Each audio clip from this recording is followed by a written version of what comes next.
Attention to all SSS members at pensioners para sa mga nagtatanong, paano mag-set ng SSS appointment online? Sa video na ito, pakitapos hanggang sa dulo para malaman ang buong impormasyon.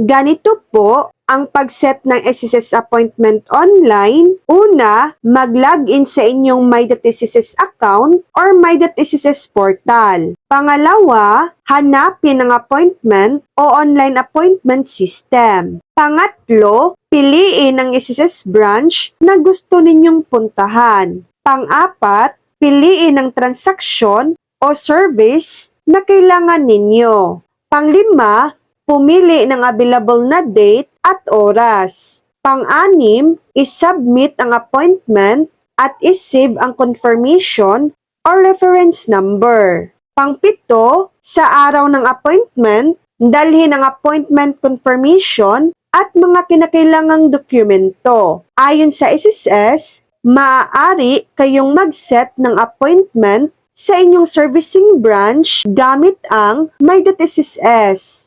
Paalala, kung hindi makakapunta, pwedeng kansilahin ang appointment at least 48 hours bago ang schedule. Kapag nag-no-show, maaaring hindi mo na makapag-set ng bagong appointment sa loob ng 10 working days. Kung wala pa kayong My.SSS account, maaari rin kayong mag-register online at gamitin ang account para sa appointment at iba pang SSS services. So yan lang po ang latest update.